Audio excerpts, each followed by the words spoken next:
when we have incidents like when the Sinn Féin First Minister Michelle O'Neill reprehensively spoke and attended a commemoration of 3 IRA terrorists who died when the bomb they were transporting through County Londonderry in 1971 exploded prematurely, killing them rather than the innocent people they intended to murder. And now the possibility of former Sinn Féin leader and terrorist Gerry Adams may be about to receive compensation.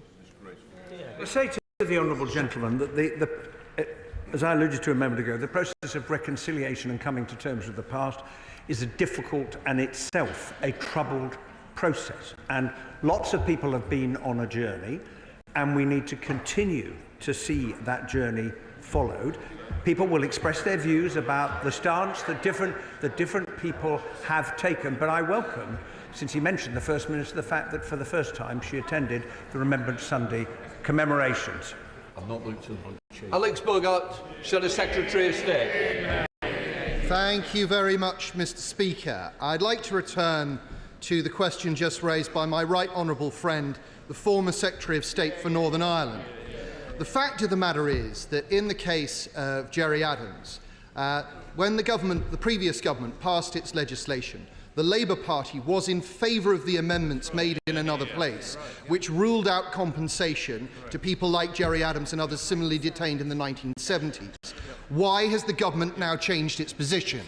It is the courts that have found those clauses to be unlawful.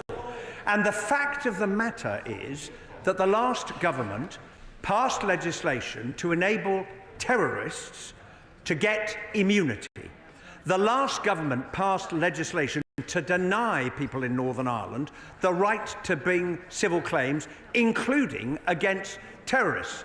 The Conservative Party has never apologised for doing both of those things. It's about time that they did.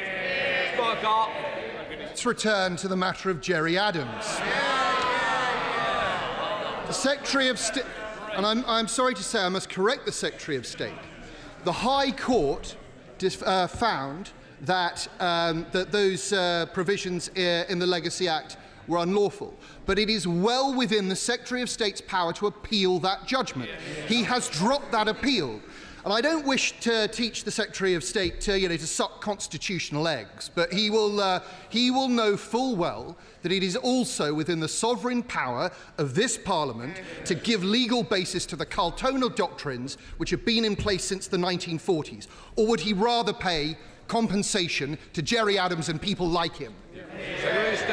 Nobody wants to see that, but the Supreme Court judgment the Supreme Court judgment which ruled that the interim custody orders following internment were not lawfully put in place, in which the Carltona principle was much discussed, was in 2020. The last government did nothing about that for 3 years until they belatedly accepted an amendment in the House of Lords, which has now been found to be unlawful. It is a complex and a difficult question. The last government found it difficult, but we will continue to follow the same path that they did to see whether it's possible to discover a legal means of dealing with the problem he has identified. Chris Vins. Number 5, Mr. Speaker. Minister. Secretary. With permission, Mr. Speaker, I will answer questions 5, 7, 9 and 10 together. The government's mission is to encourage growth in Northern Ireland through increased investment, job creation and higher living standards. The government is working closely with the Northern Ireland Executive to develop Invest 2035, the UK's modern industrial strategy. Chris Vins. Thank you, Mr. Speaker, and may I thank the Secretary of State for his response. Northern Ireland's economy has strong and dynamic sectors, from agri-food to aerospace to shipbuilding to cybersecurity. Does the Secretary of State agree with me that actually Northern Ireland has a vital part to play in the industrial strategy? Secretary of State. It certainly does, and my honourable friend alludes to a number of the great strengths of the Northern Ireland economy. The deal with Harland Wolff I referred to earlier is another sign of the government's commitment, and of course the Northern Ireland economy has access to both the EU and the UK market. Alan Gamble. Thank you, Mr Speaker. Does the Secretary of State share my optimism that UK Government funding for all 4 Northern Ireland city and growth deals confirmed in the autumn provides a great basis for all of Northern Ireland to generate growth and opportunities? I certainly do, and I've been greatly impressed by the commitment of those involved in developing the growth deals to invest in boosting economic growth in their areas. Jane Kirkham. Thank you, Mr Speaker. Could the Secretary of State update the House on what recent discussions he's had with the Executive about steps to take to increase revenue in order to help deliver longer-term financial sustainability to help grow the economy in Northern Ireland? I have had a number of discussions, Mr Speaker, with the Executive on that subject, and I'm pleased to see that the draft budget for next year contains a plan to raise further revenue, which will meet the £113 million requirement that was part of the budget restoration agreement. It is really important the Executive raises additional funds to meet the challenges of improving public services. Dan Aldridge. Thank you, Mr Speaker. There are many dynamic tech and digital companies at the vanguard of the mission for economic growth in Northern Ireland. Does the Minister agree with me that these industries are critical to Northern Ireland's economic future? And what steps are being taken by the Government to support these industries to grow to their full potential? Well, there have already been discussions with businesses in Northern Ireland about the part they can play in the industrial strategy, but cybersecurity is a really good example of a huge strength of the Northern Ireland economy, where many companies, including from the United States of America, are investing because of the skill and expertise that is to be found there. Saoirse Eastwell. Thank you, Mr Speaker. I thank the Secretary of State and the Minister for their responses so far, and indeed in one of the responses I note that Northern Ireland was highlighted as having dual market access. So on that basis, would the Secretary of State and Minister agree with me that initiatives like the Dublin-Belfast Economic Corridor in my constituency of Lagan Valley need supported so we can make the most of our economic opportunities? I do indeed think that the Belfast Economic Corridor is a really good thing. We support it, and I look forward to seeing it develop and succeed. Jamie Stowe. Mr Speaker, thank you. Agriculture is really important to the economy of Northern Ireland. In Scotland, we breed excellent bulls, but it's very hard to sell them and get them into Northern Ireland because of the regulations and red tape, and vice versa for Irish bulls coming to Scotland. Could I ask the Secretary of State to see if we could make it a bit easier for farmers on both sides? I will look into the matter that the honourable gentleman raised, and I will come back to him. Jim Allister. This week the Prime Minister has spoken of the unbridled economic opportunities in developing AI. But of course, it is not an unbridled opportunity for Northern Ireland, because instead of living under British regulations that affect the AI, we live under much more restrictive EU regulations. So when will the Secretary of State move to release Northern Ireland from the restrictions of foreign jurisdiction under the EU? Well, I say to the honourable gentleman, the substantive provisions of the EU AI Act do not currently apply in Northern Ireland, would only apply following an agreement in the Withdrawal Agreement Joint Committee, and any decision would be subject to the democratic safeguard mechanisms in Schedule 6B of the Northern Ireland Act 1998. David Mundell. Thank you, Mr Speaker. In his union connectivity review, Lord Hendy, now a minister in this government, identified that upgrading the A75 would have significant economic benefits, not just for Northern Ireland, but for the whole of the United Kingdom. There was another fatal accident on that road in my constituency last week. So will the Secretary of State join with the Secretary of State for Scotland to put pressure on the Scottish Government to finally move on upgrading this vital economic route? It is indeed a vital economic route, and like the honourable member, I look forward to seeing it improved, not least in the interest of safely as quickly as possible. Sammy Wilson. Question number 6, Mr Speaker. Minister. Thank you, Mr Speaker. The updated EU General Product Safety Regulations largely formalises how businesses are already operating in the UK, and the majority of businesses have adapted to continue trading within the UK and with the EU. In December, the Government published guidance for businesses on the application of the regulation in Northern Ireland. The Secretary of State has this week met with ministerial colleagues and will keep this under review. Sammy Wilson. as a result of these EU regulations, thousands of consumers in Northern Ireland are denied goods from GB, and rather than adapt, businesses in GB have simply abandoned the Northern Ireland market. At the same time, this week, DEFRA has banned the import of meat from Germany, where there's been foot and mouth disease outbreak, but has not extended that ban to Northern Ireland because of the Northern Ireland Protocol.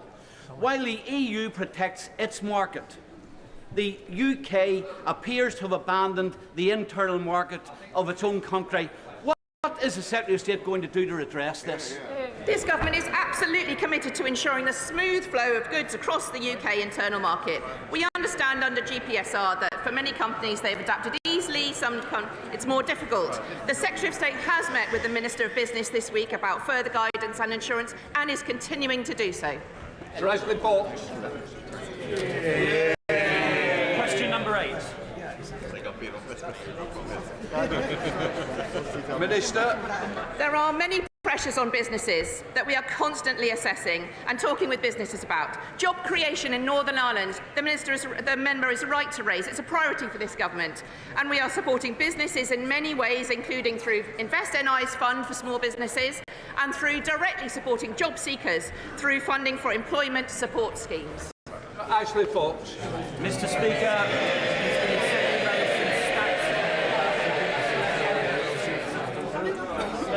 I'm grateful for the warm welcome.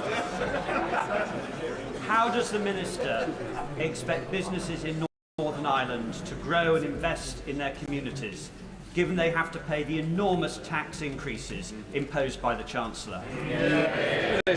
Even after accounting for employer national insurance contribution impacts, the Office of Budget Responsibility expects level of real wages will raise by 3% now. Raising the revenue to fill the £22 billion black hole requires difficult decisions, but they will result in improved public services, which is good for all people in Northern Ireland. Dowell. Mr. Speaker. Secretary of State. I welcome the industry-led deal that will see Navantia UK purchase Harland & Wolff's 4 shipyards in the UK, including Belfast. The government has worked closely with Navantia UK to secure the future of the yards, the Fleet Solid Support Programme, and around 1,000 jobs across the UK. Thank you, Mr. Speaker. Does my right honourable friend share my optimism that now the future of the Harland & Wolff yard has been secured, the yard itself will be able to secure future orders? I certainly do, and that is one of the great benefits of the commercial agreement that's been reached by Navantia to buy Harland & Wolff, and the adjustments that were made to the contract to ensure that the Fleet Solid Support ships could go ahead. This is a great facility, and it is open for business, including for other orders. Jim Shannon. Thank you, Mr. Speaker. Minister, one of my companies in my constituency of Strangford is one of the people who will suffer because of the administration of Harland & Wolff. In particular, this small family firm, and I won't mention it all for Hansard, will lose £500,000 of money. Now, the impact upon them and others is quite catastrophic. Can I ask the Minister what can be done to help those companies through the administration of Harland & Wolff who will find themselves either not able to trade in the future or losing entirely? I do recognise the concerns which the honourable gentleman has raised. This is the product of the failure of the old Harland & Wolff, but it now falls to Navantia to decide which of those invoices they wish to pay, and they will want to secure a relationship with suppliers who will be contributing to the Fleet Solid Support Ship programme. Right, before we come to Prime Minister's questions, can I welcome in the gallery the Speaker of the Assembly of the Republic of Albania, Mrs. Alilsha Spiripoli. Right, let us start with questions to Prime Minister Joshua Reynolds. Question 1, Mr. Speaker. Prime Minister. Thank you, Mr. Speaker. I know members across the House will want to extend our thanks to President Biden for his steadfast leadership and warmly congratulate President-elect Trump ahead of his inauguration. Mr. Speaker, in my conversation with President-elect Trump, we've underlined our shared commitment to the special relationship in the years to come. Mr. Speaker, this week we launched our AI Opportunities Action Plan, which will ensure we seize the opportunities of AI to benefit working people as part of our plan for change. That will boost productivity, transform public services, deliver £39 billion of investment and over 13,000 jobs. Mr. Speaker, this morning I had meetings with ministerial colleagues. In addition to my duties in this House, I shall have further such meetings later today. Joshua Reynolds. Thank you, Mr. Speaker. With almost 4.5 million entries and exits in the last year, Maidenhead train station is a busy transport hub. But with crowded gate lines, flooded underpasses and a drop-off facility that isn't fit for purpose, the station needs major upgrades to give Maidenhead commuters what they deserve. So does the Prime Minister understand how Maidenhead residents face at the station, and will he commit his government to fixing these issues in this government?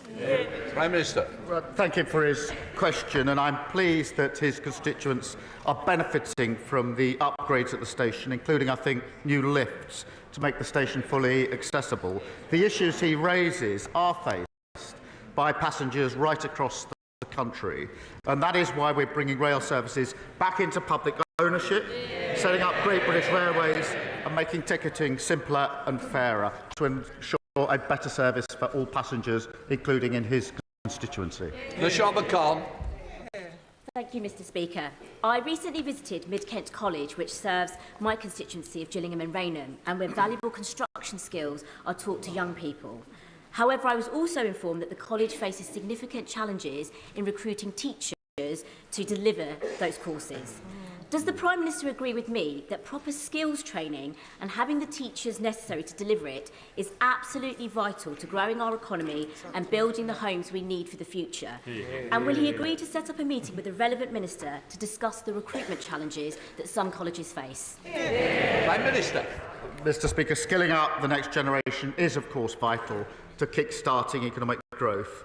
And our plan for change will rebuild Britain by delivering 1.5 million new homes. That's why we've established Skills England, reforming our planning system and training the workforce. And I will ensure that she gets the meeting that she wants with the relevant minister.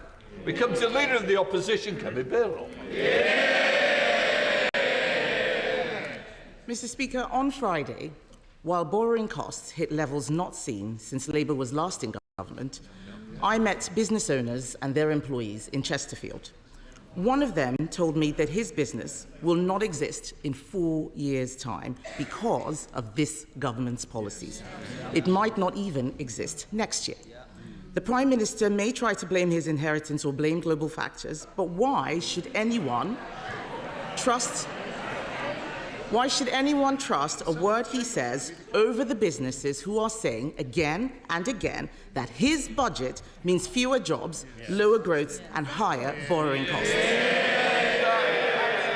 Mr. Speaker, as she knows, the global economy is experiencing volatility and higher borrowing costs. That is why it was vital that we took the tough and right decisions in the budget to get our finances back in order. We had to deal with the £22 billion black hole that they left. We made difficult cuts, raised taxes to invest in health, public services and housing, vital to stability, vital to growth. And we've got an ironclad commitment to our fiscal rules. And she will welcome, no doubt, the inflation figures from this morning. But contrast that with the party opposite. They weren't brave enough in government to take those difficult decisions. They've opposed all of our measures to stabilise the economy and promote growth. They're back to the magic money tree. She wants all the benefits of the budget, but she can't say how she's going to pay for them. They haven't changed. They're still economic vandals and fantasists. Imagine where we'd be if they were still in charge.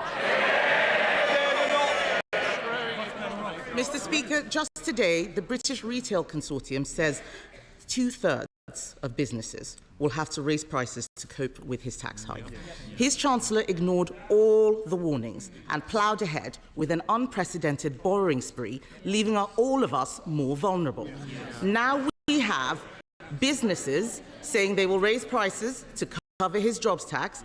We have an energy policy that will drive up bills.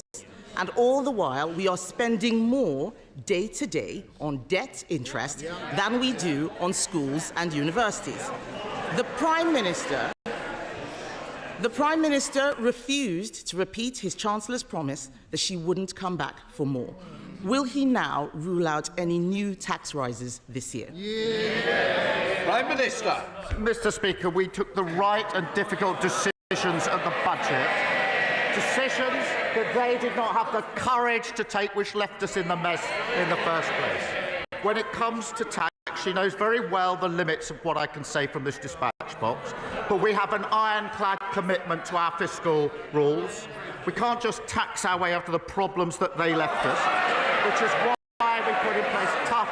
They were howling at the spending decisions. They wouldn't take them, and we'll stick to those spending decisions, and our focus is absolutely on growth. But their record, they flatlined the economy. Their record, they flatlined the economy. A mini-budget that crashed the economy, worst cost of living crisis in living history, and they left a £22 billion black hole. Not taking lessons from them on the economy. Mr. Speaker, the Prime Minister knows very well the OBR found no such black hole. And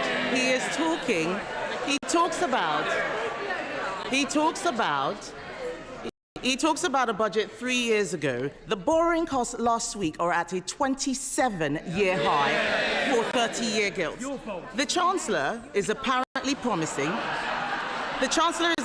promising to be ruthless in reducing spending. Let me suggest something that he should cut. There is no way that we should be giving up British territory in Chagos.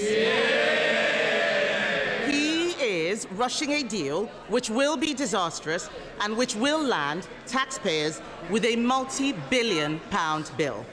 Why does the Prime Minister think British people should pay to surrender something that is already ours? Mr. Speaker, we inherited a situation where the long-term operation of a vital military base was under threat because of legal challenges.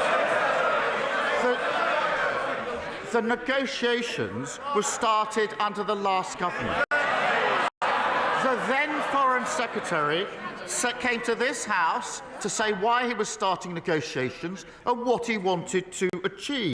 And he said the aim was to, quote, ensure the continued effective operation of the base. That is precisely what this deal has delivered. Mr. Speaker, there is no one he can blame for this dud deal except himself. At the budget, Labour were congratulating themselves for having the first female Chancellor, instead of ensuring the country had someone actually qualified to do the job. The Prime Minister.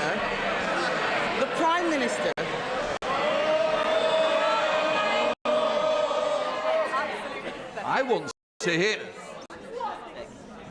Sorry. I want to hear the Leader of the Opposition.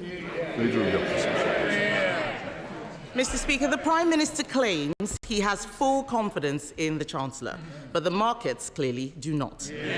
Yesterday, the Chancellor repeated her promise to have just one budget per year to provide businesses with certainty. The talk in the City is that she can't meet her fiscal rules, and there will need to be an emergency budget.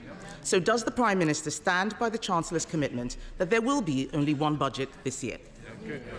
Prime Minister. She'll be pleased to know the Chancellor will be in place for many, many years to come. She'll outstrip them. Mr. Speaker,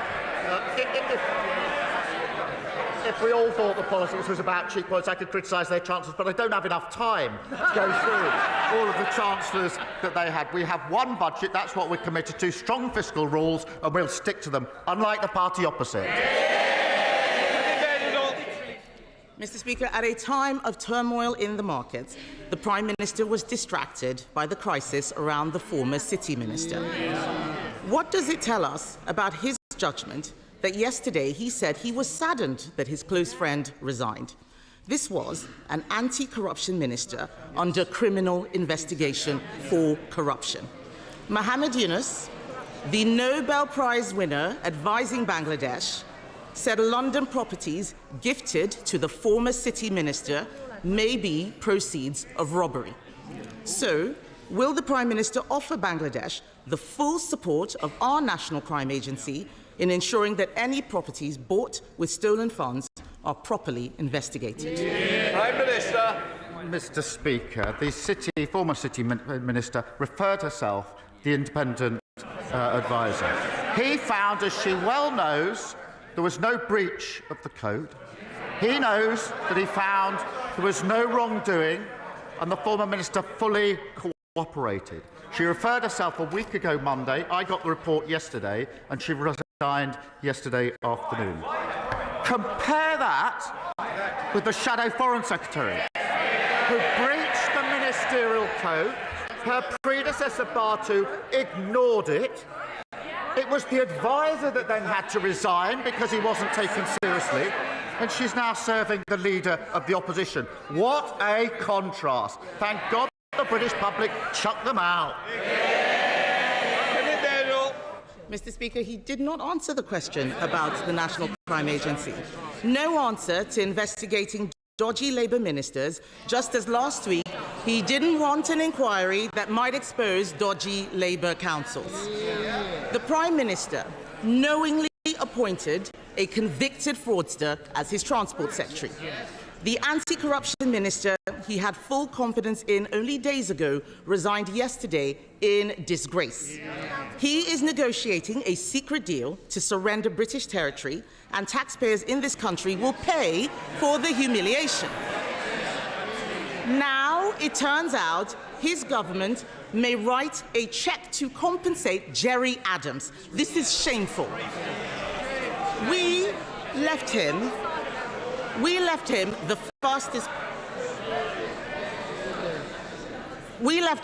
fastest growing economy in the G7.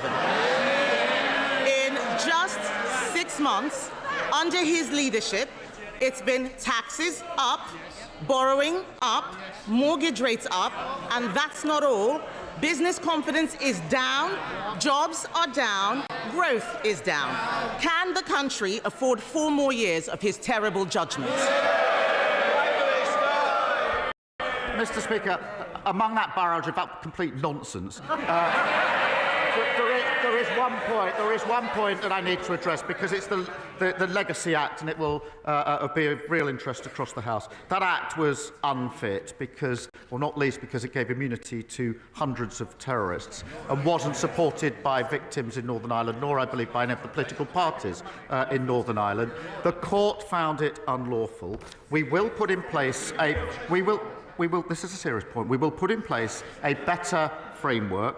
We're working on a draft remedial order and replacement legislation, and we will look at every conceivable way to prevent these types of cases claiming damages. And it's important I say that on the record. But as for her claim and her nonsense, they crashed the economy. Mr. Speaker, I got a letter this week from a Tory voter in a Labour seat. I hope they don't mind me saying who it was. It was Liz Truss. Mr. Speaker, it wasn't written in green ink, but it might as well have been. She was complaining that saying she crashed the economy was damaging her reputation. It was actually crashing the economy that damaged her reputation. Mr. Speaker, what have we heard? All they've got is complaining. No defence for their sorry record. They don't even acknowledge it. No ideas, no policy. They're like a blank piece of paper, blowing hopelessly in the wind. No wonder the country put them in the bin. Jim Dixon. Thank you, Mr. Speaker. Patients in Kent are experiencing a winter crisis resulting from years of underinvestment in our NHS. Many are having to be treated on trolleys in corridors with cases of winter flu and other viruses, providing a significant challenge to local health services. What assurance can the Prime Minister offer my residents in Dartford that the reforms and extra investment set out by the Secretary of State for Health will make this inadequate care a thing of the past, and would he visit Darrant Valley Hospital in Dartford with me? Prime Minister. Well, thank you for raising this. I'm deeply sorry for those receiving inadequate care in his constituency. The last government left the NHS in a critical condition, but you can't deliver growth with record waiting lists, 2.8 economically inactive. Our plan for change, investing in the NHS, diagnostic centres, and I will, of course, consider his invitation. Leader of the Liberal Democrats, Sir Ed Davey. Thank you, Mr. Speaker. And can I echo the words of the Prime Minister about President Trump and hope both his team and the team of President-elect Biden can work together to bring President-elect Trump and President Biden can work together to bring the peace in Gaza we so desperately need, so the hostages can be released, we can get the aid in and the killing can stop. Mr. Speaker, as the Honourable Member for Dartford just said, patients are suffering through the worst NHS winter crisis on record. Last month alone, 54,000 people waited more than 12 hours in A&E. Over 63,000 were stuck in ambulances for over an hour before they could even get into hospital. So there's no doubt the flu season has made the winter crisis worse. But we see these winter crises year after years of neglect of the NHS by the Conservatives. NHS leaders say we will never put an end to these winter crises unless we fix the crisis in social care. Now, I asked him this question last week and I was disappointed in his replies. I'm going to try again.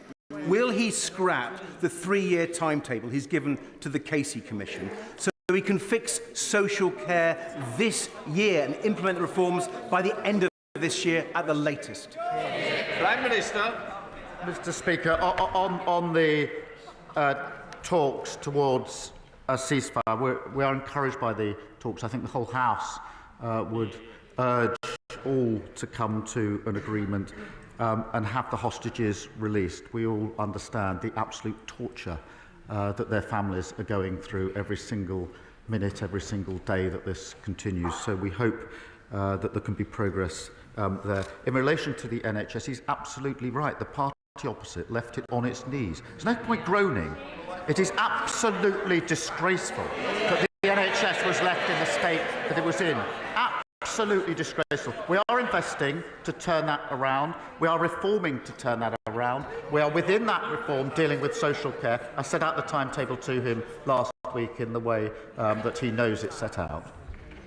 Sir Ed Davis. Speaker, I'm continually disappointed by the Prime Minister's position on social care, and I'm going to keep coming back to this issue because unless we fix it, we won't fix the NHS. But turning now to the economy, an idea for the Chancellor to grow the economy. As President-elect Trump prepares to take office next week, there are reports that a number of wealthy, high-skilled Americans are looking to come to the UK for fear of what President-elect Trump will do to their country. But because the Conservatives so broke the immigration system, many of them are finding there's no visa that they can apply for.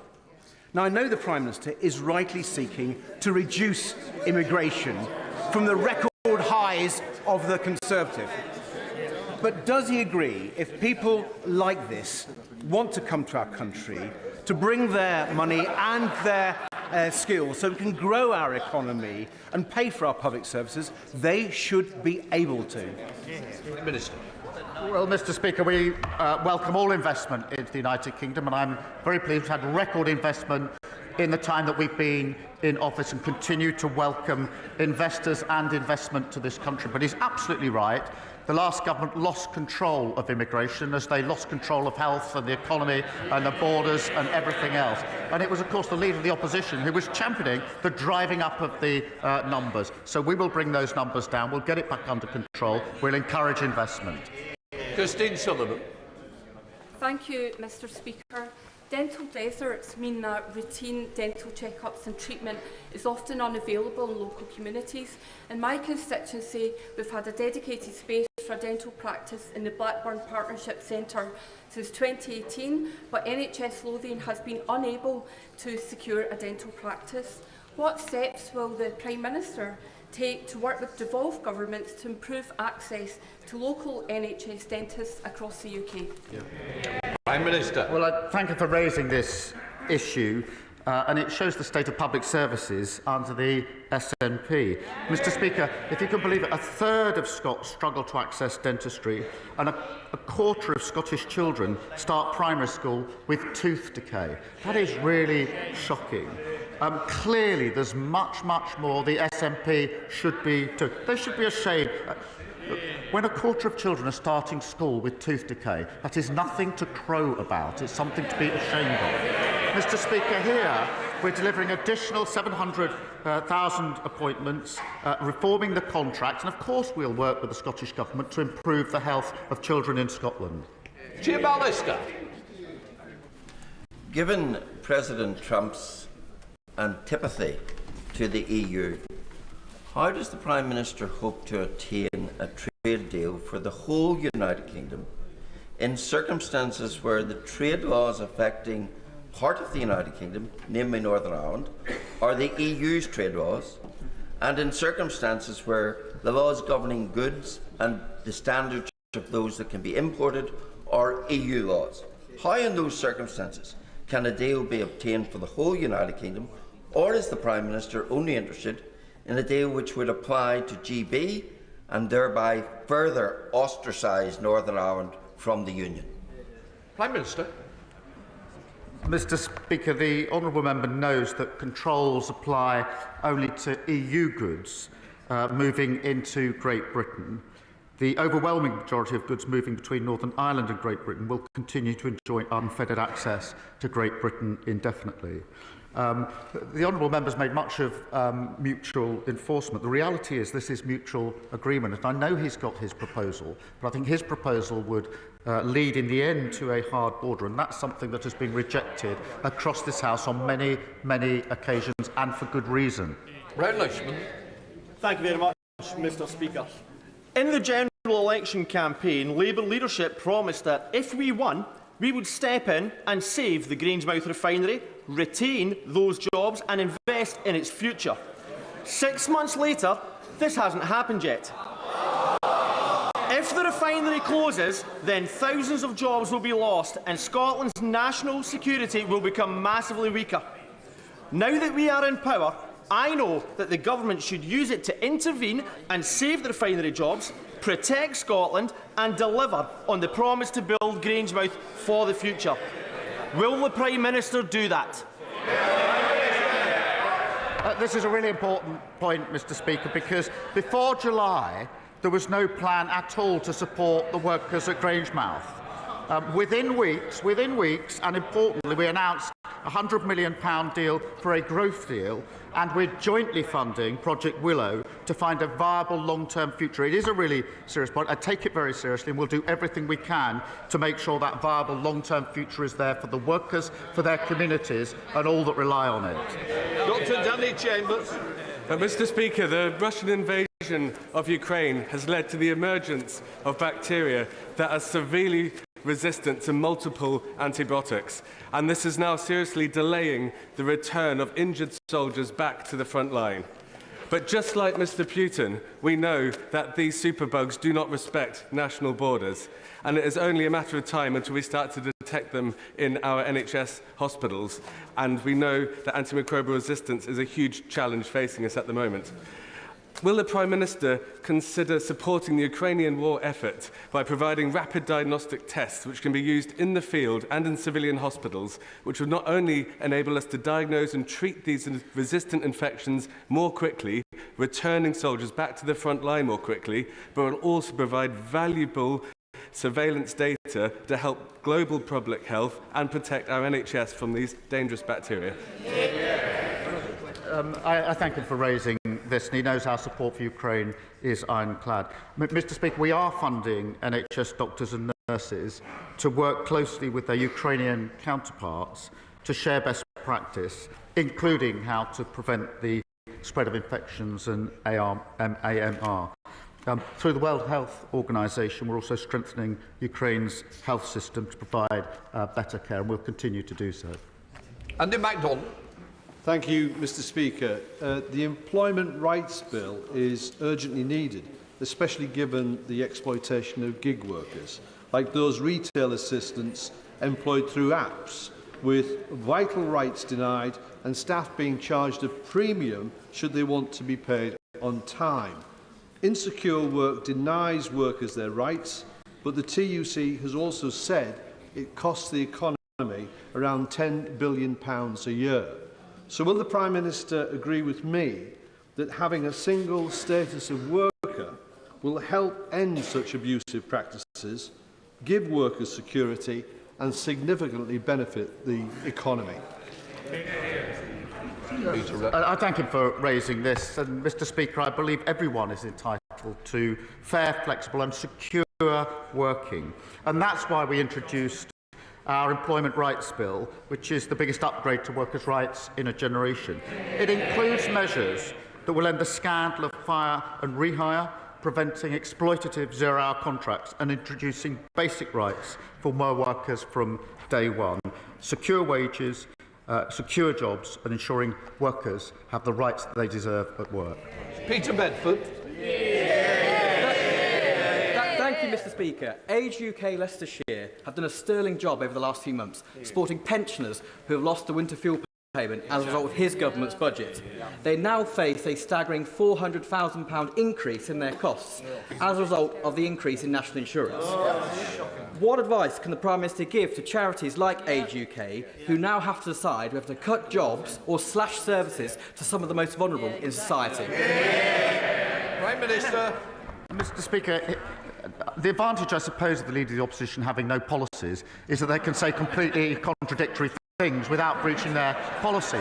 But they want the benefits of the budget, but none of the tough measures to support the budget. We have, Mr. Speaker, we've taken the decision in relation to pension credit and pension allowances, but because of our commitment to the triple lock, there will be an upgrade in April of this year of £460. But, Mr. Speaker, what I noticed that before Christmas, the Shadow Chancellor said that the triple lock is unsustainable. Unsustainable. So that's their position. Pensions going up under this government because committing to the triple lock unsustainable is their argument. Hey, Morris. Later this month, the constituency will mark the anniversary of the tragic murder of Holly Newton. Will the Prime Minister and Home Secretary look urgently at the calls from Holly's mother, Michaela Trusser, to lower the age that a person can be recognised as a victim of domestic abuse? Prime Minister. Can I thank the honourable member for raising this tragic case? And it is a really important issue. We've seen an increase in violence in teenage relationships in the last decade. And, Mr. Speaker, I've been continually shocked by research that shows that at a younger and younger age, there's abuse in relationships. So we do need to look at this at the earliest opportunity to how we properly protect girls. But I'm very grateful that this tragic case has been raised. Thank you, Mr. Speaker. Since becoming a Labour leader, has the Prime Minister ever discussed or communicated with Philippe Sands KC about the Chagos Islands? Yes. Prime Minister. I'll get you. Yeah. Right. Rachel Maskell. Thank you, Mr. Speaker. York is an incredible city that demands on tourist destinations like York, where we received over 9 million visitors and 1.7 million overnight stays, places significant pressure on local public services and housing used as short-term holiday lets. What steps will the Prime Minister take to equip local authorities to better balance the benefits of tourism with the additional costs to our communities? Well, Mr. Speaker, tourism is vital to our economy, and particularly in cities like York. Places can already choose to introduce a voluntary levy on overnight stays. Our focus is supporting industry, including by providing a 40% relief for retail, hospitality and leisure properties, and permanently lowering their rates from next April. Matt Vickers. Thank you, Mr. Speaker. Margaret from Stockton is furious. Stockton's Labour Council are axing her weekly bin collection, scrapping free high street parking and closing her local recycling centre, all while employing a ridiculous number of people on £100,000 salaries. But she's even more furious because they're taking on another one. Behind closed doors, probably in a darkened room, they've created a new interim role for the managing director's best mate on £900 a day. It's never been approved by the council. It's never been advertised as a job. Margaret's right to be angry, isn't she, Prime Minister? Mr. Speaker, I'm sure Margaret would be very pleased to see the incredible investment that's going into the area, the 4,000 jobs which is growing the economy. The state of our local councils was left completely damaged after the last government. She knows that. Everybody knows that. Graham Morris. Thanks, you never have too many Morrises. To its credit, in its first budget, this Labour government transferred the Mine Workers Pension Scheme Investment Reserve Fund, benefiting nearly 4,000 former miners and miners' widows in my constituency. However, almost 700 British Coal Staff Superannuation Scheme pensioners in my constituency were excluded. Will the Prime Minister correct this injustice and ensure BCSS beneficiaries, many now elderly and in very poor health, are treated equally to their co-workers in the MPS? Prime Minister. Can I thank him for his dedicated campaigning on this issue? I am proud that this government has overturned a historic injustice, boosting the pensions of over 100,000 former mine workers. We are, Mr. Speaker, working closely with the coal staff trustees to consider their proposal, and I'll ensure the Industry Minister keeps him fully updated. Joe Robertson. Thank you, Mr. Speaker. My constituents on the Isle of Wight are entirely reliant on foreign-owned, debt-laden, unregulated ferry companies for essential travel. But in the United Kingdom, public transport is regulated and subsidised, like buses, trains, Scottish ferries. Does the Prime Minister agree with me this Isle of Wight anomaly must come to an end? And will the government intervene in order to protect passengers from excessive ferry prices and bad services? Prime Minister. Well, I thank him for raising this, and he's right. The ferry services for his constituents have simply not been good enough, and I know that both he and my honourable friend, the member for the Isle of Wight West, share a commitment to ensuring their constituents receive a better service. The Maritime Minister has met the ferry and hovercraft operators, the leader of the Council and other stakeholders. There will be further meetings, and I'll make sure that he is fully informed by the Minister of the progress on this issue for his constituents. Patricia Ferguson. Thank you, Mr. Speaker.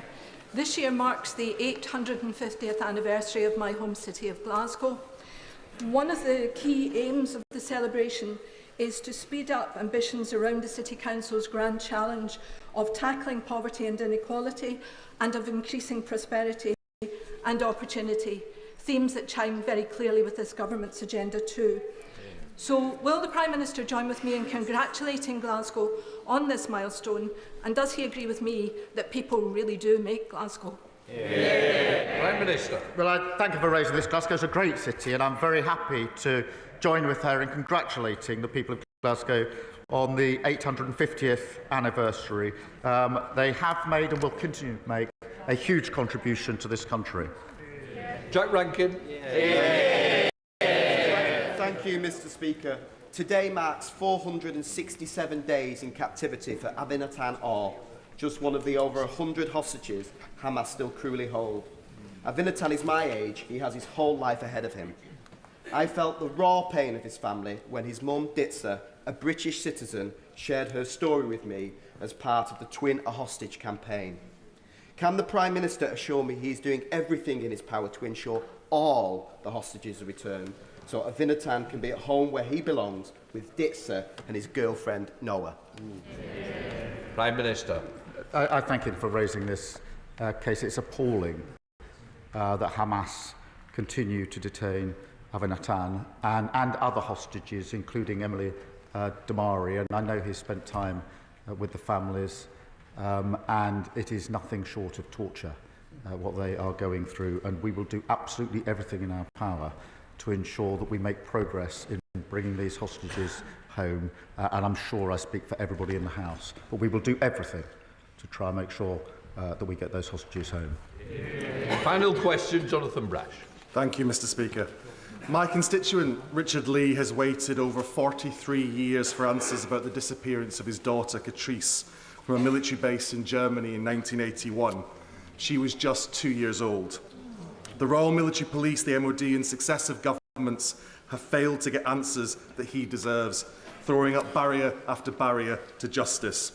Will the Prime Minister agree to meet with Richard and myself to finally give this Hartlepool veteran a way forward to uncover the truth about the disappearance of his daughter? Prime Minister. Well, I thank him for raising this deeply distressing case, and our thoughts and sympathies are obviously with Richard Lee and his family. The Defence Serious Crime Unit, Mr. Speaker, continue to appeal for new evidence in this case, and I will make sure he has a meeting with the appropriate minister to discuss progress. Thank you. That completes Prime Minister's questions. We'll let the front benches change over.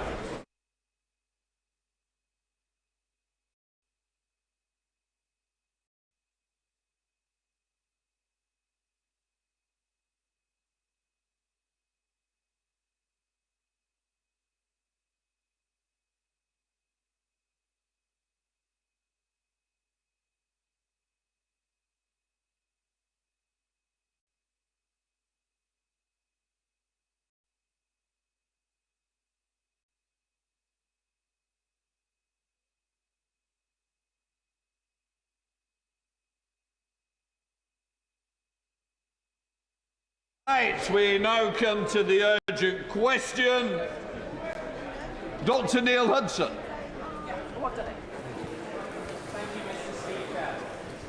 Ask the Secretary of State for Environment, Food and Rural Affairs if he will make a statement on the government's emergency contingency response to the recent confirmation of foot and mouth disease in Germany.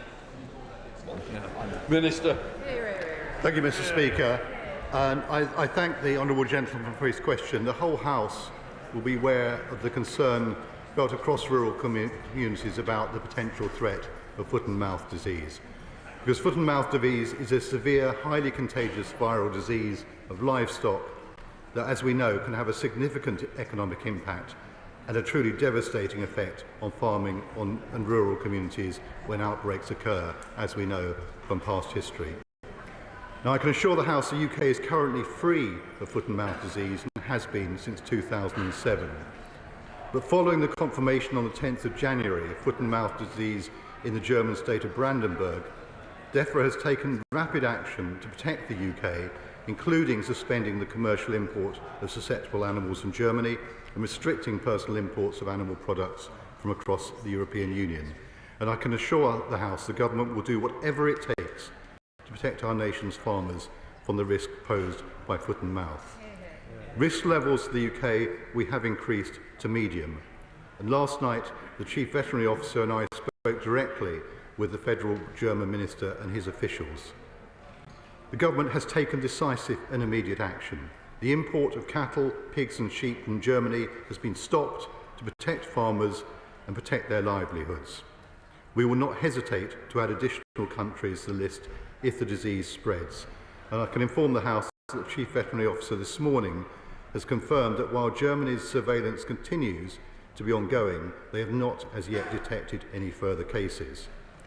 Now, foot and mouth disease guidance is available on government.uk, and livestock farmers are urged to be extra vigilant and report any suspect disease to APHA immediately. And the UK Chief Veterinary Officer is also urging livestock keepers to remain vigilant to the clinical signs of FMD. I reiterate, there are no cases in the UK currently. I would also reassure the House that FMD poses no risk to human or food safety, but it is a highly contagious viral disease of cattle, sheep, pigs and other cloven-hoofed animals. Livestock keepers should therefore be absolutely rigorous about their biosecurity. And the government is absolutely focused on responding to the animal disease threats we face, protecting animal health and welfare. Upholding high biosecurity standards is paramount to protecting and promoting food production and food safety, both animal and human, and support our economy and trade. And that's why we've invested a further £200 million in the UK's main research and laboratory testing facilities at Weybridge to bolster protection against animal disease. Now, whilst we stand ready to protect our livestock from the threat of foot and mouth disease and other exotic disease, we also offer our support to our European neighbours as they face this threat to their livestock, farming and rural communities. I can assure the House the government will be decisive and take the necessary action to protect our farmers from foot and mouth disease. Minister Dr. Neil Hanson. Thank you, Mr. Speaker, and thank you for granting this question. I declare a strong personal and professional interest.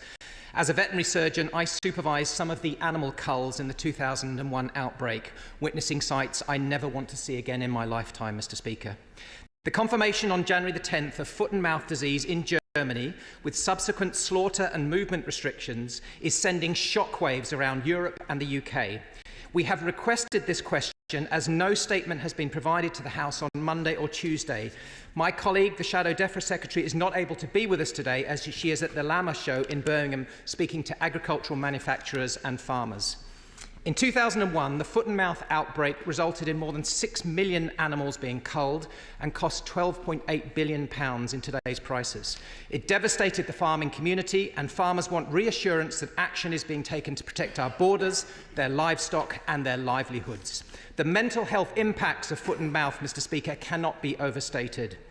Can the Minister reassure us that the announced movement restrictions are fully in place for animals and products coming to the UK from the affected area?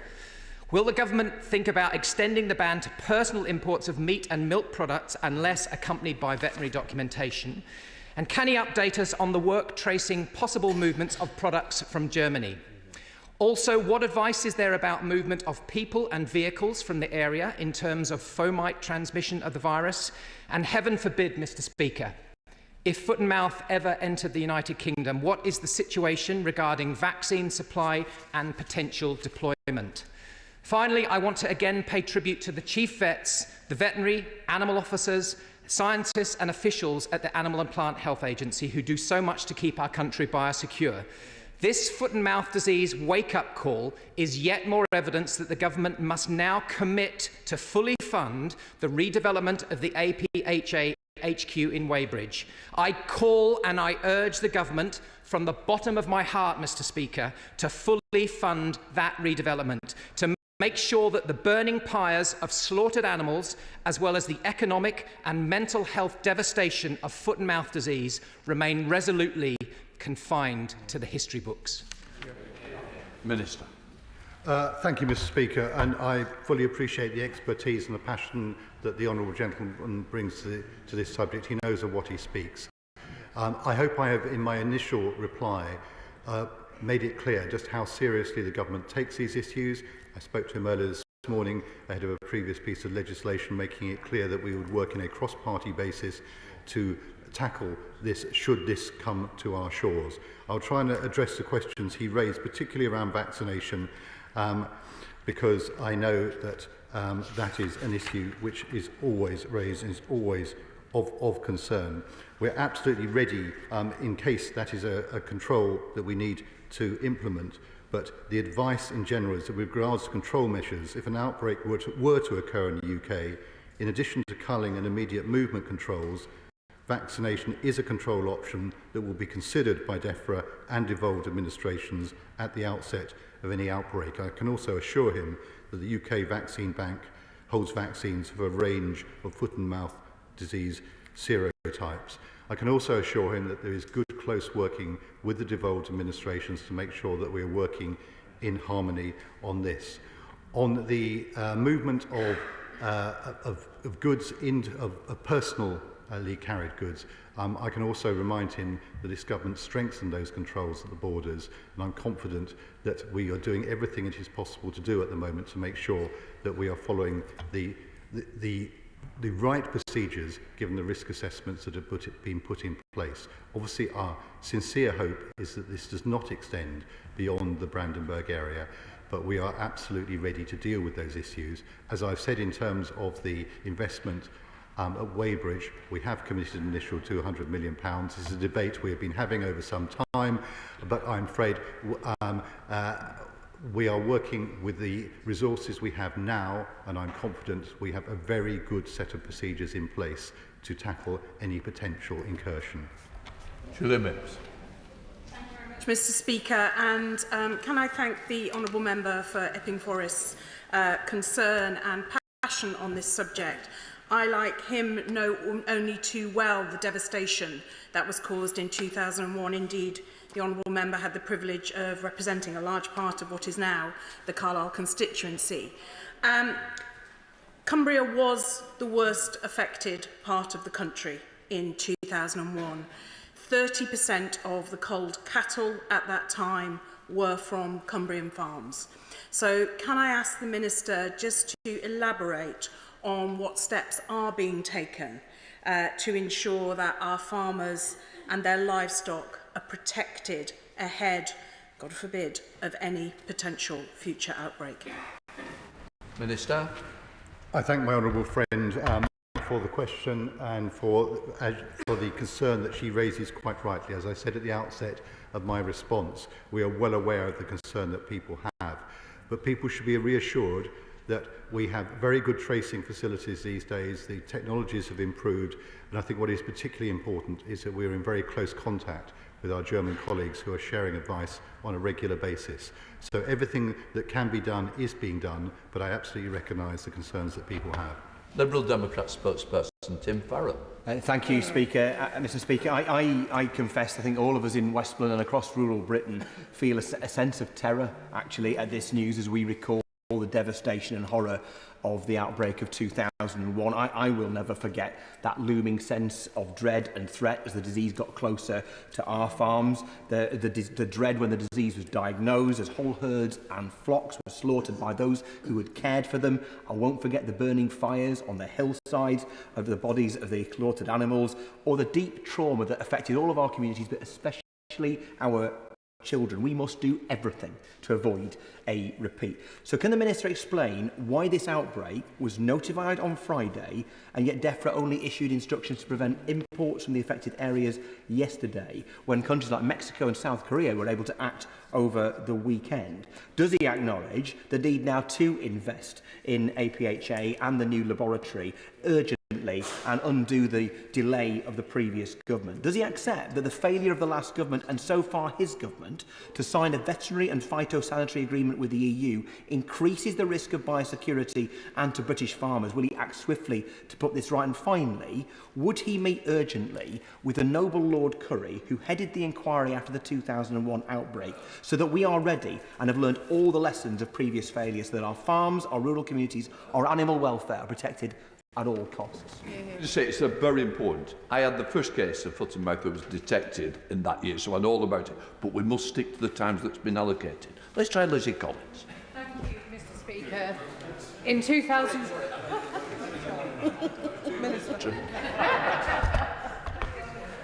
Thank you, Mr. Speaker. Can I say I'm always happy to speak to Lord Curry. He brings huge expertise and knowledge to this.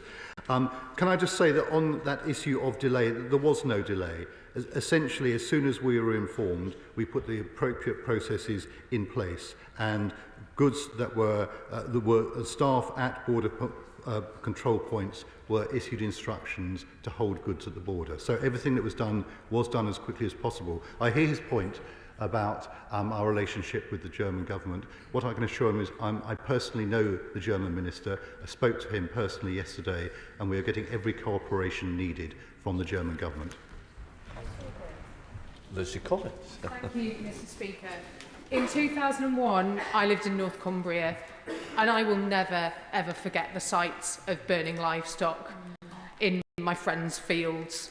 Can the Minister assure me that my farmers in Morecambe and Loonsdale, who are by far and large livestock farmers, will never have to face that terrible scene again, and that we will do everything we possibly can to ensure foot and mouth does not spread to our country? Thank you. Minister. I'm grateful to my honourable friend again for her comments and for her account of the effect it had on her constituents. And the purpose of my statement, or my response to the question today, is to give reassurance to people that we have very, very high quality officials working very, very hard to make sure that we do everything we can to prevent such an outbreak again.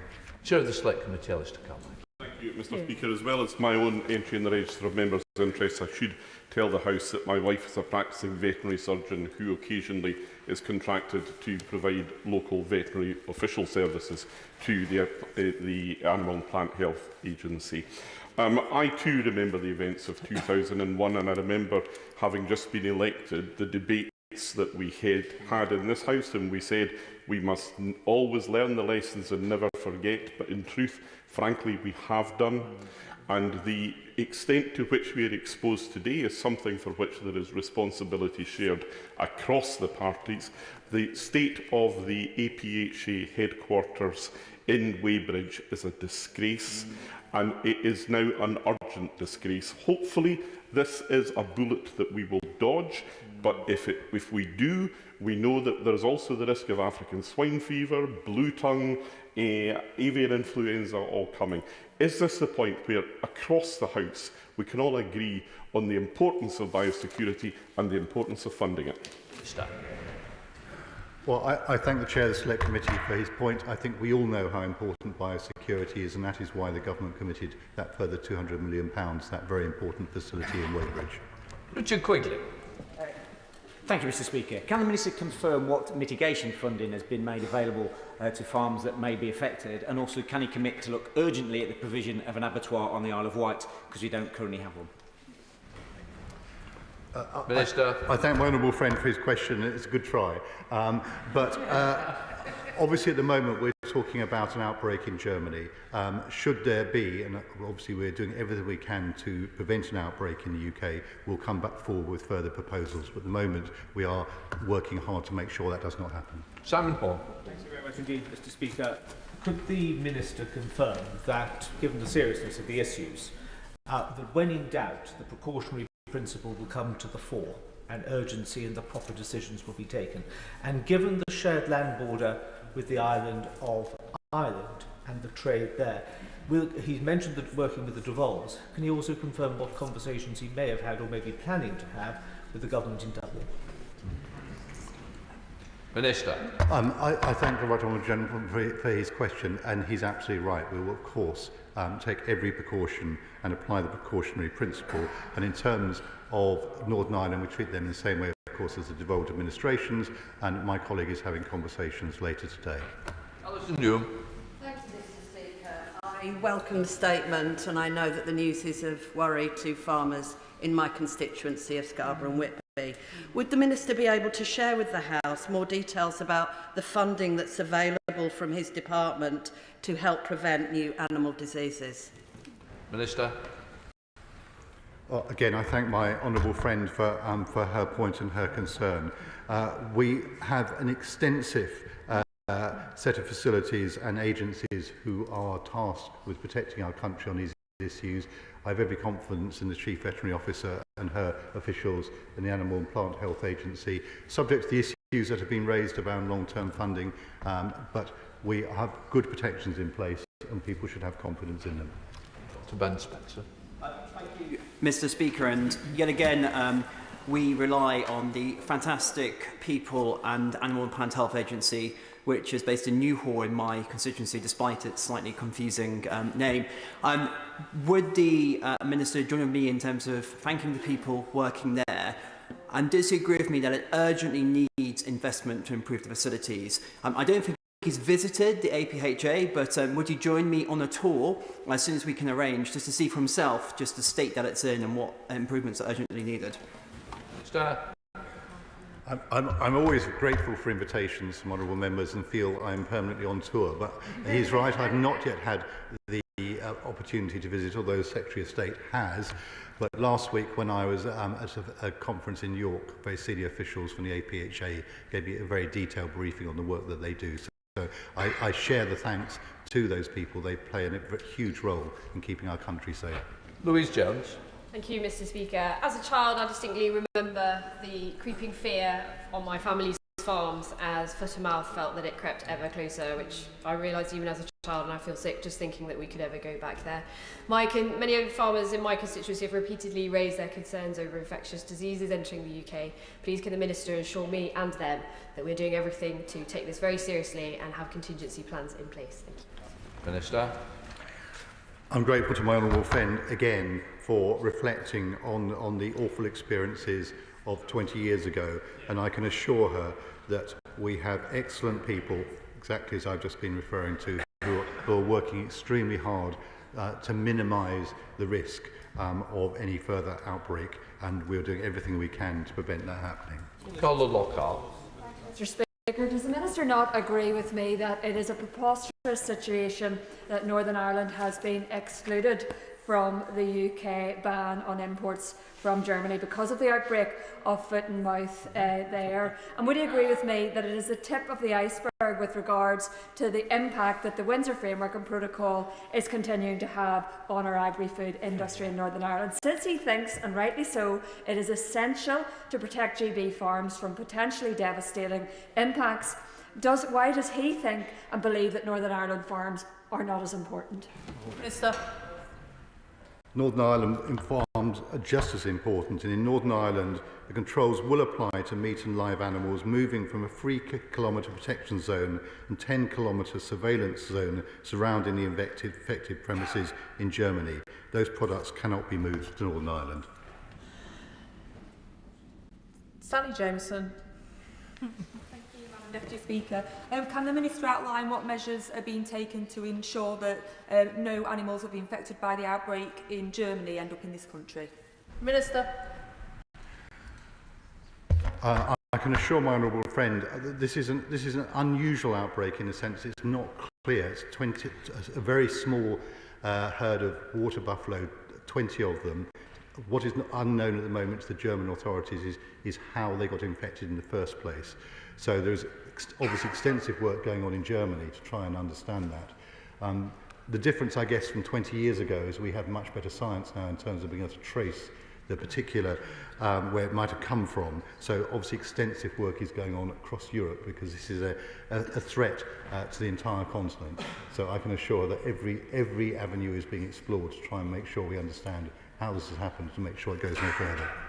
Sarah Dyke.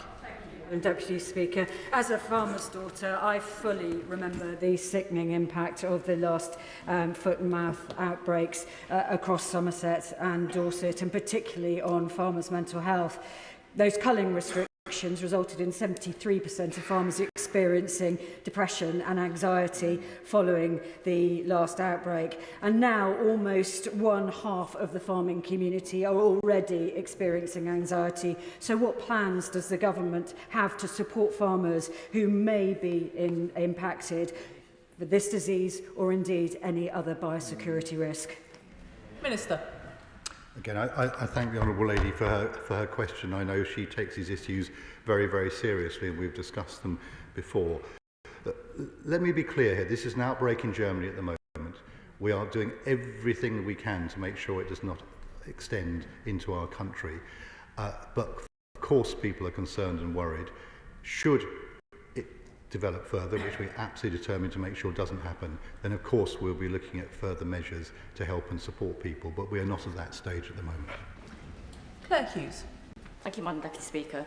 Can I thank the Minister for his responses? It's very reassuring, I think, that the seriousness of this situation is felt across the House and all across the country.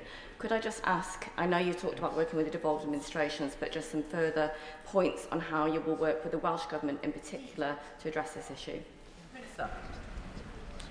I thank my honourable friend for her question and her concern. Look, I can assure her that we have an extremely close relationship with the Welsh Government.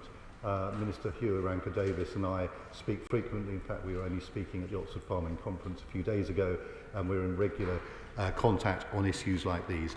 So anything we do, we will be working together on an entire United Kingdom basis.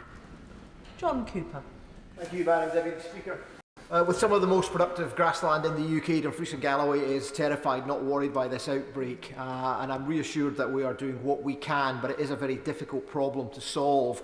Can the Minister reassure me, though, that the Republic of Ireland will not be the unlocked back door through which this dread disease returns to this country?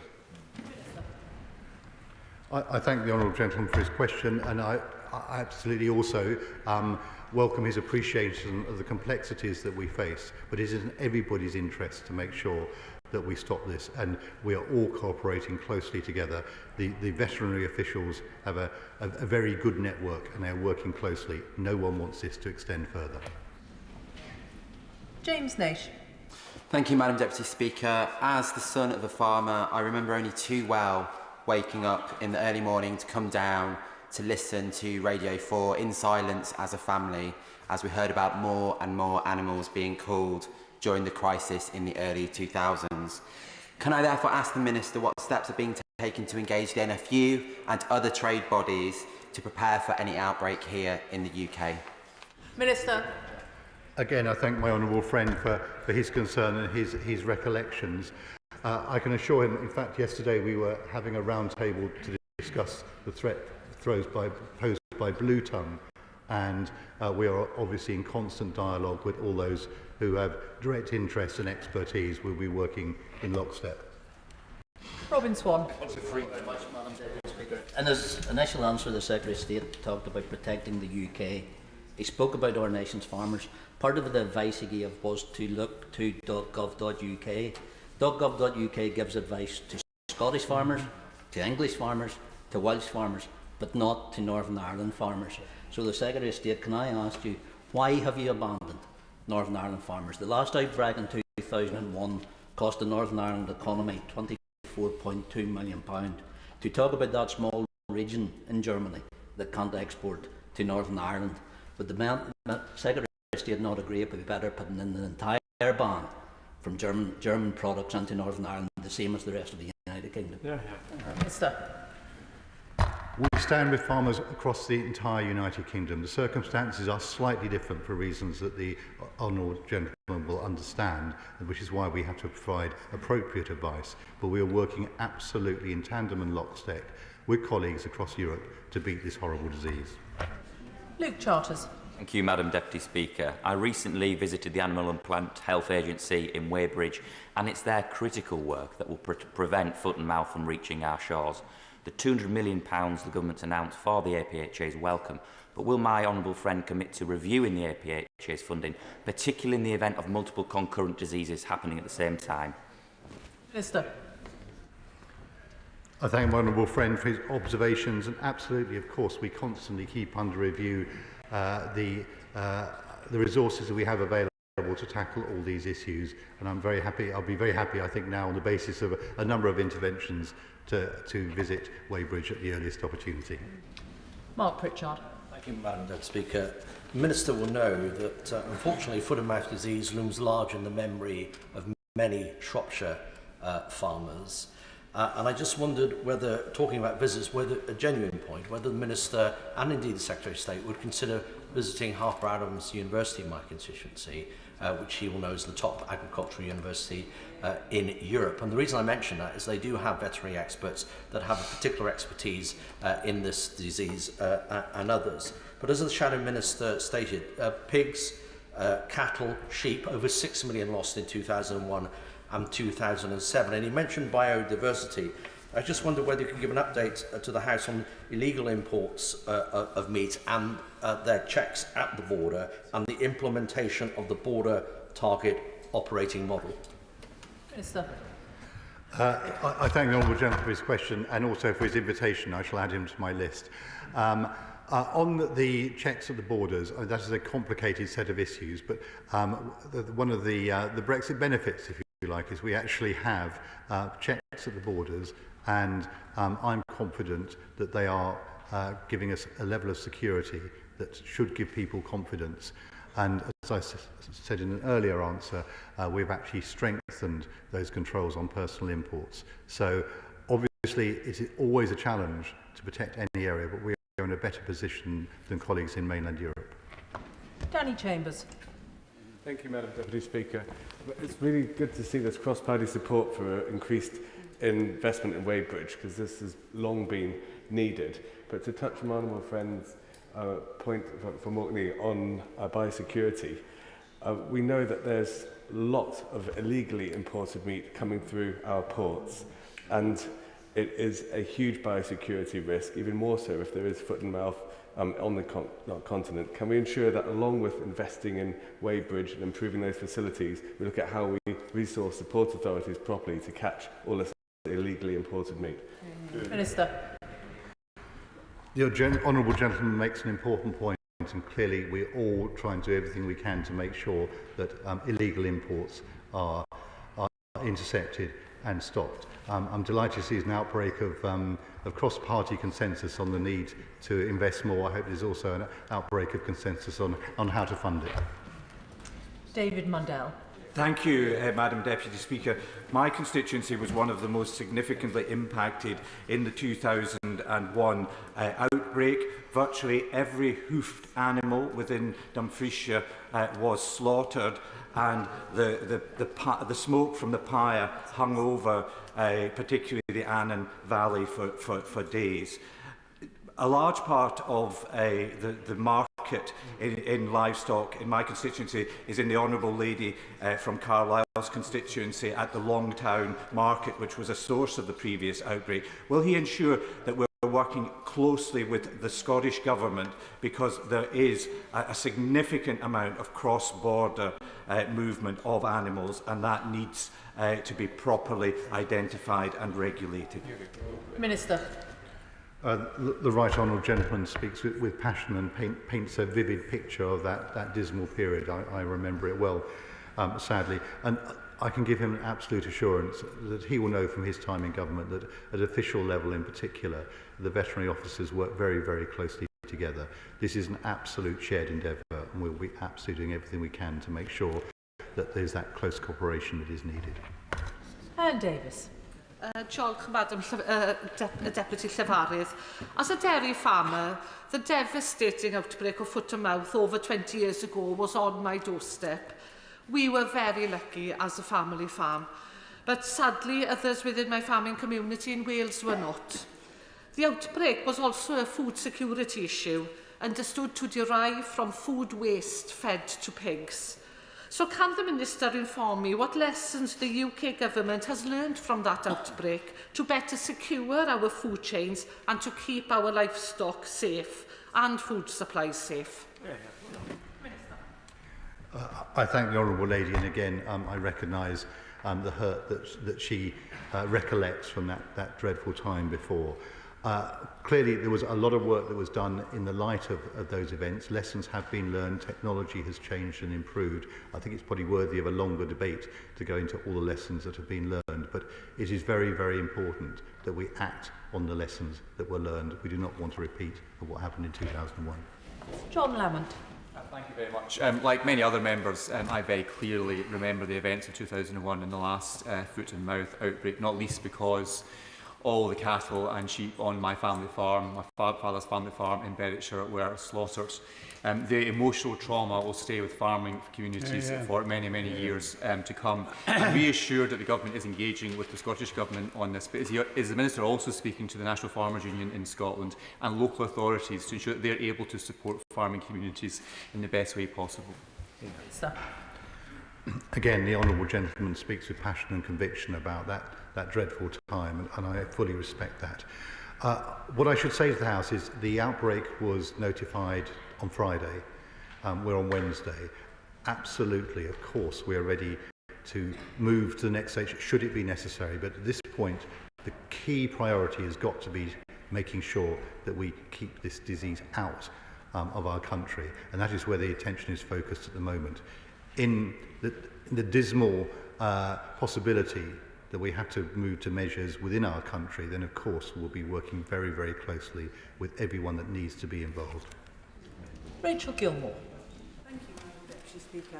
First of all, I'd genuinely like to say that I'm sure my farmers, like myself, will be hugely grateful to know that this is going to be operational on a cross-party basis. Our farmers are more important than party politics. Back in 2001, I was in fact the Liberal Democrat candidate for Totnes constituency. And the only thing that made it easier for my farmers to understand what was going on was the amount of communication that I had done with them before the outbreak happened, because of course one wasn't able to go on a farm once the outbreak happened. So could I encourage you to communicate as much with farmers as you possibly can during this very difficult time? Thank you. Minister. Again, I'm grateful to the Honourable Lady for her recollections of the time before. Again, can I reiterate, we are at the point of trying to make sure that this does not arrive on our shores. Should that happen, then of course we move to a different phase. We're not at that point yet, and it is important to reassure people that we have excellent measures, excellent people in place working very, very hard to make sure we do not get to that point. Harriet Cross. Thank you, Madam Deputy Speaker, and I welcome the government's efforts in bringing us up to speed today, but also in imposing the import ban. In terms of the import ban, I recognise that this is for projects from Germany, but does it capture projects which maybe originate from Germany, but the point of import is outside of Germany? And also, what steps is the government taking to increase spot testing or screening proactively across the country so we can get ahead of any outbreak if it were to come? Minister. We're applying all the rules that we can to make sure it is the German products that we're excluding at the moment. But it is quite a complex set of supply chains within the European Union. The key priority is live animals, and they have been. And I was going to say fortuitous. There's nothing fortuitous about blue tongue, but there have actually been restrictions in place on movements for some time. So we are probably better protected than we might have been because of that already. So what we cannot say for sure is that nothing moves across the continent and comes into the country, which is why it's very important that people are vigilant as well to make sure, because should it cross the channel, then speed will be the essence to make sure that we shut it down. But I am confident when talking to the Chief Vet and her officials and the conversations with German colleagues that everything that can be done is being done. So I hope that reassures her. Caroline Bowden. Thank you, Madam Deputy Speaker. I'm sure nobody in Devon will forget the horror of 2001 when half of the farms in the county were affected by foot and mouth. Is it the situation at the moment in Germany, does that give the Minister impetus to try and move forward with securing a veterinary deal with the European Union? Minister. We don't need any extra impetus. It's a government commitment to get a better deal. But what I can say to the Honourable Lady is that actually the relationship with our German colleagues at the moment is excellent, and they're giving us the full cooperation that we need. Charlie Dewhurst. Thank you, Madam Deputy Speaker. The outbreak of foot and mouth disease in Germany is a timely reminder of the livestock diseases that threaten the UK every day, and the Minister has said he'll take every precaution available to him. So will he use this opportunity to permanently ban all personal imports of meat and ensure that both the public health authorities and border force are resourced to tackle the illegal meat importation? Minister. I thank the honourable gentleman for his question. We spoke frequently when he was in his previous role, when I was in opposition. Again, he knows of what he speaks. We have strong measures in place. We actually strengthened them a few months ago, and I'm confident that they are at the right level at the moment. Certainly, of course, there's always a case for further investment. I'm sure the honourable gentleman will be supporting any measures that we bring forward. Jim Allister. Does the Minister accept that the reason why he cannot provide a national protection to Northern Ireland as well as the GB is because this House has surrendered the right to make these regulations for Northern Ireland? They can't even be made in Stormont because only a foreign parliament is now entitled to make them. And therefore, we in Northern Ireland do not, for our farmers and their livelihoods, have the protections that are afforded elsewhere, and see a ban only restricted to the immediate area from Germany.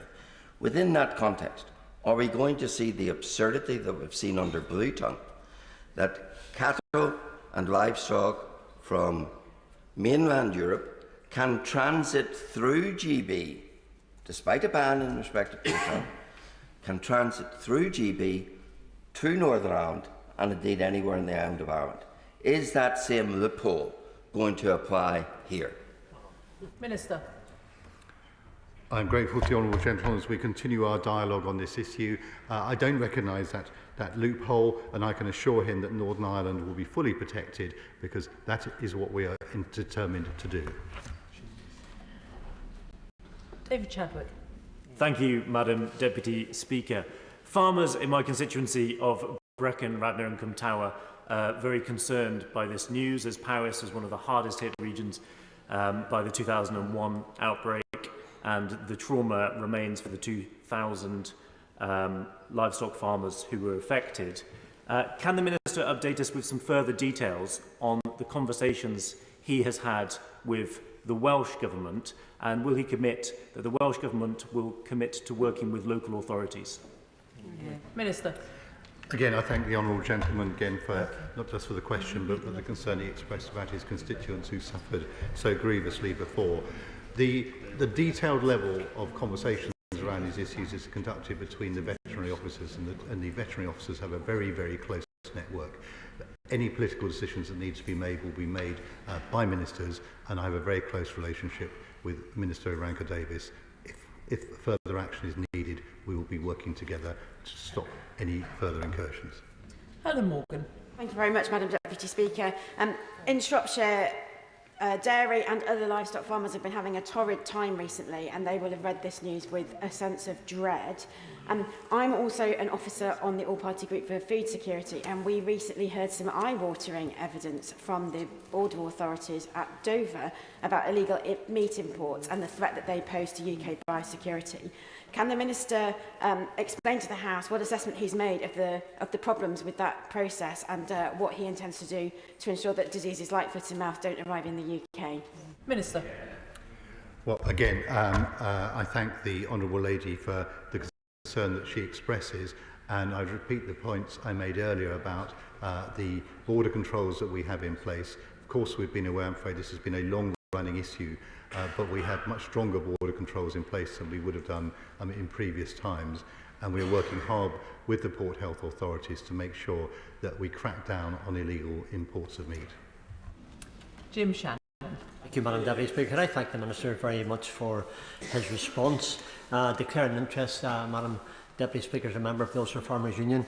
Indeed, I live in a farm in the Ards Peninsula where dairy farming and sheep men surround me.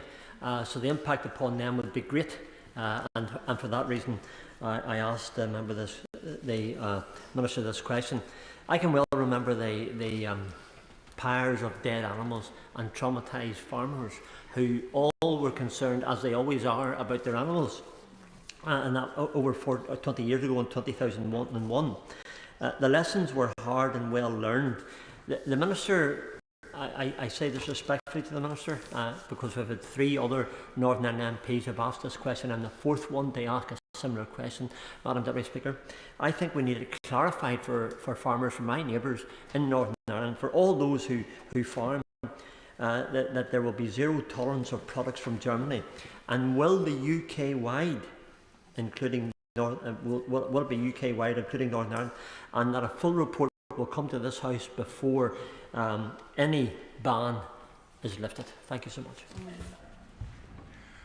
Thank you very much. And again, I thank the Honourable Gentleman. He speaks with passion on these issues.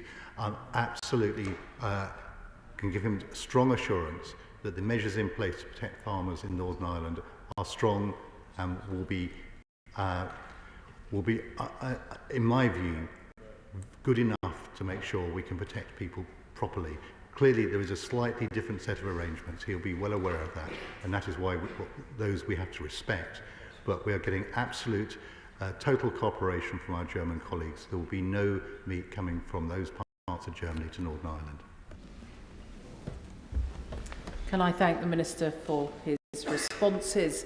There might need to be a few moments, although I don't see many people leaving the chamber. So if anyone is planning to leave, please do so quickly and quietly.